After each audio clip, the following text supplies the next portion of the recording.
All right, boys and girls, we're up to chapter 21 in the Miraculous Journey of Edward Tulane. The last thing that we read was Bryce had very sadly lost his sister, left home, and went to Memphis, which is a larger city in the South in Tennessee, and decided to try to make money by playing his harmonica and making Edward dance from string and twine. Um, I'll see if I can go back and find that picture quickly, which was this. So that's what he was doing. And the last thing that we ended on was he had made some money to stop playing. It was the end of the night, and he was going to get some food. So let's see what happens next. Chapter 21. Neil's Diner. The diner was called Neil's. The word was written in big red neon letters that flashed on and off. Inside, it was warm and bright and smelled like fried chicken and toast and coffee. Bryce sat at the counter and put Edward on a stool next to him. He leaned the rabbit's forehead up against the counter so that he would not fall.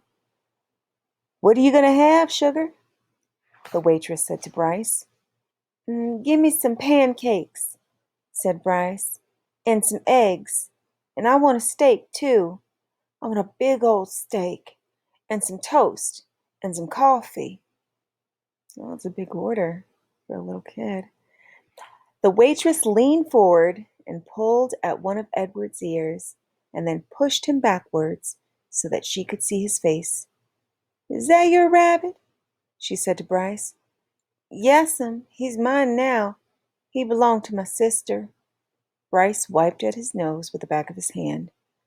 "We're in show business, me and him." "Is that right?" said the waitress. She had a name tag on the front of her dress. Marlene, it said. She looked at Edward's face and then let go of his ear, and he fell forward so that his head rested against the counter again. "Go ahead, Marlene," thought Edward. "Push me around. Do with me as you will. What does it matter? I am broken. Broken." The food came, and Bryce ate all of it without even looking up from his plate. "Well, you was hungry for sure," said Marlene as she cleared away the plates.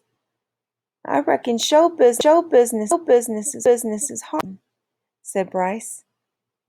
Marlene tucked the check under the coffee cup. Bryce picked it up and looked at it, and then shook his head. "I ain't got enough," he said to Edward. "Ma'am," he said to Marlene when she came back and filled up his coffee cup, "I ain't got enough." "What, sugar?" "I ain't got enough money." She stopped pouring the coffee and looked at him. "You're going to have to talk to Neil about that." Neil, it turned out, was both the owner and the cook. He was a large, red-haired, red-faced man who came out of the kitchen holding a spatula in one hand. "You came in here hungry, right?" he said to Bryce. "Yes, sir," said Bryce. He wiped his nose with the back of his hand. "And you ordered some food and I cooked it, and Marlene brought it to you, right?" I reckon," said Bryce. "You reckon," said Neil. He brought the spatula down on the countertop with a thwack. Bryce jumped. "Yes, sir. I mean, no, sir. I cooked it for you," said Neil. "Yes, sir," said Bryce. He picked Edward up off the stool and held him close. Everyone in the diner had stopped eating. They were all staring at the boy and the rabbit and Neil. Only Marlene looked away. "You ordered it. I cooked it. Marlene served it. You ate it. Now," said Neil, "I want my money." He tapped the spatula lightly on the counter. Bryce cleared his throat. "Have you ever seen a rabbit dance?" he said. "How's that?" said Neil. "You ever before in your life seen a rabbit dance?" Bryce set Edward on the floor and started pulling at the strings attached to his feet, making him do a slow shuffle. He put his harmonica in his mouth and played a sad song that went along with the dance. Somebody laughed. Bryce took the harmonica out of his mouth and said, "He could dance some more if you want him to. He could dance to pay for what I ate." Neil stared at Bryce, and then, without a warning, he reached down and grabbed a hold of Edward.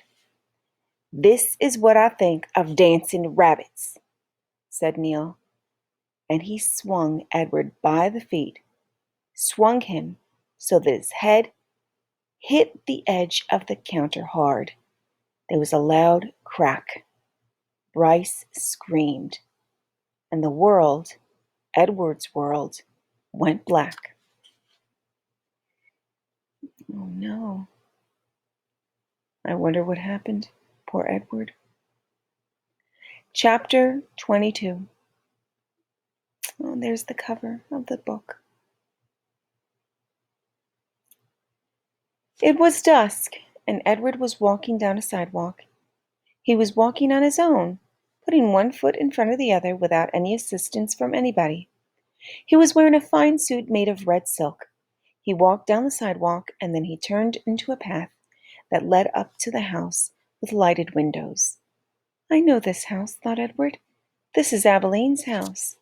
I am on Egypt Street." Lucy came running out of the front door of the house, barking and jumping and wagging her tail. "Down, girl," said a deep, gruff voice. Edward looked up, and there was Bull standing in the door.